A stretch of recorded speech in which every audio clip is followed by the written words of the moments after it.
मेरे YouTube channel में आपका स्वागत है।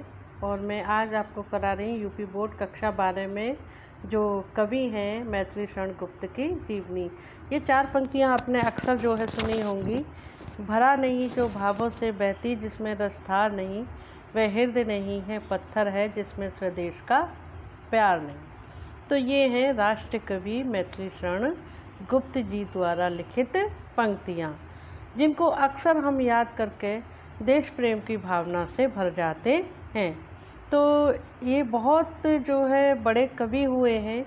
इनके विषय में आचार्य नंद दुलारे वाजपेयी जी ने जो है अपने विचार रखे। वो विचार क्या हैं वो जो है इसमें लिखे हुए देखें।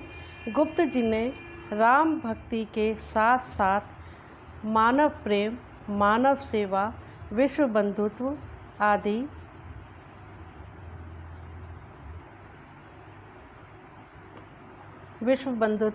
आदि सभी भावनाओं का अपने काव्य में समावेश किया है। एक और ये भारतीय संस्कृति की रक्षा करने में संलग्न थे, तो दूसरी ओर नवीनता और प्रगति के पोषक थे।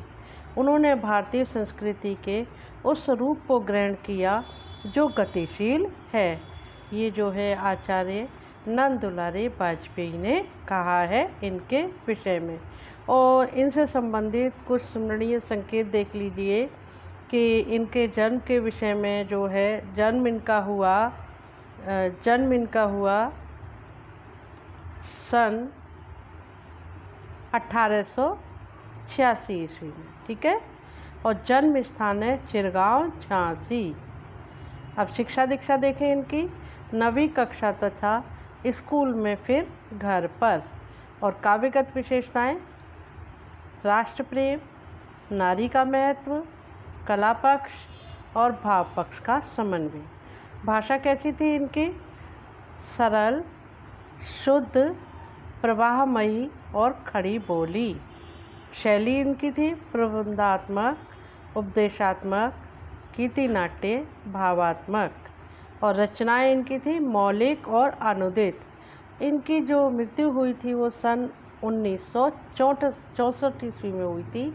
और इनके पिता का नाम रामचरण गुप्त था, ठीक है। अब देखें आगे जो है इनसे यदि अब देखें बोर्ड परीक्षा में किस प्रकार का प्रश्न आता है और इनकी जीवनी कब कब जो है परीक्षा में आई है। तो देखें प्रश्न जो है इस प्रकार से आता है। मैथिली शरण गुप्त का संक्षिप्त साहित्यिक परिचय देते हुए उनकी कृतियों का उल्लेख कीजिए। ये आता है आपका 4 नंबर का। और देखिए कौन कौन से सन में ये आया है, कौन कौन से सन की परीक्षा में आया। ये प्रश्न आया है 2003 में, 4 में, 5 में, 6 में, 7 में और 8 में, 9 में, 10 में और 11 में। तो इससे हम अंदाज़ा लगा सकते हैं कि ये कितना महत्वपूर्ण प्रश्न है जो आ ही जाता है, ठीक है। तो इसको हम 4 अंकों के लिए तैयार कर रहे हैं। तो देखें इनका जीवन परिचय है इनका। हिंदी साहित्य के गौरव राष्ट्र कवि श्री मैथिली शरण गुप्त का जन्म सन 1886 ईस्वी में चिरगांव, जिला झांसी के एक प्रतिष्ठित परिवार में हुआ था, ठीक है। अब इनका साहित्यिक परिचय देखें।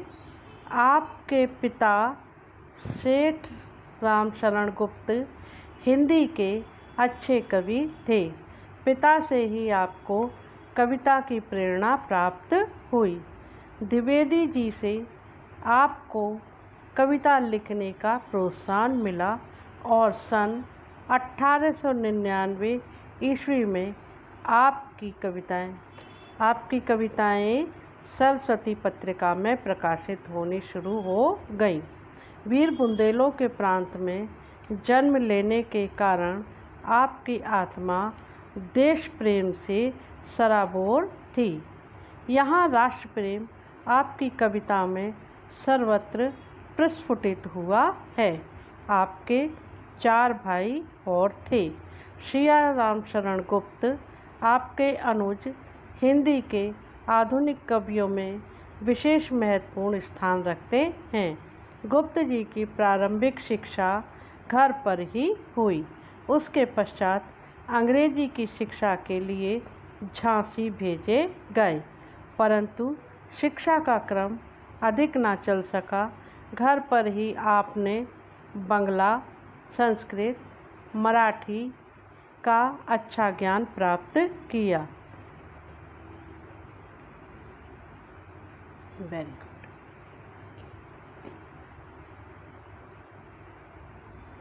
पंडित महावीर प्रसाद द्विवेदी के आदेश अनुसार सर्वप्रथम खड़ी बोली में भारत भारती नामक राष्ट्रीय भावनाओं से पूर्ण पुस्तक की रचना की। सांस्कृतिक तथा राष्ट्रीय विषयों पर लिखने के कारण राष्ट्रीय कवि कहलाए। साकेत काव्य पर आपको हिंदी साहित्य सम्मेलन में मंगला प्रसाद पारितोषिक प्रदान किया गया था। गुप्त जी को आगरा विश्वविद्यालय ने डिलिट की मानद उपाधि से अलंकृत किया। सन 1954 ईस्वी में भारत सरकार ने पद्म भूषण के अलंकरण से इन्हें विभूषित किया। वे 2 बार राज्यसभा के सदस्य भी मनोनीत किए गए। सरस्वती का यह महान उपासक 12 दिसंबर सन 1964 ईस्वी को परलोकगामी हो गया।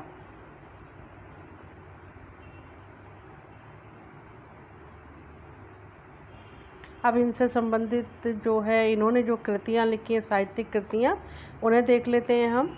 साहित्यिक कृतियाँ देखें। गुप्त जी ने अनेक काव्यों की रचना की है। उनका साहित्य विशाल है और विषय क्षेत्र अत्यंत विस्तृत है।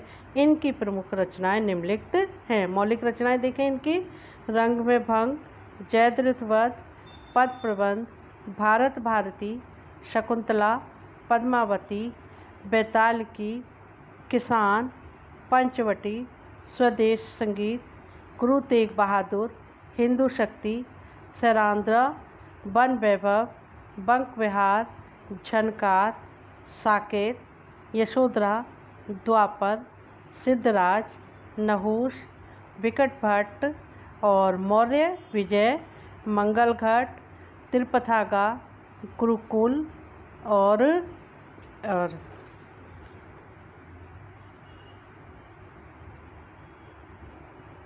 कावा और करबला, अजीत, कुणाल गीत आदि। अनुदित रचनाएं देखें: विरहिणी, ब्रजांगना, मेघनाथ वध, हिडिंबा, प्लासी का युद्ध और उमर खयाम की रुबाइयाँ आपकी अनुदित रचनाएं हैं। इतनी सारी रचनाएं इन्होंने लिखी, इसीलिए इनको राष्ट्रीय कवि का नाम जो है दिया गया, क्योंकि इनकी रचनाओं में जो है राष्ट्र प्रेम जो है कूट कूट कर भरा हुआ था। ठीक है, तो आज के लिए यदि आपको मेरी ये वीडियो पसंद आई हो तो आप मेरे चैनल को लाइक और सब्सक्राइब करें और शेयर करना ना भूलें। ठीक है, और मैं अगली वीडियो के साथ आपके सामने फिर आती हूँ। धन्यवाद।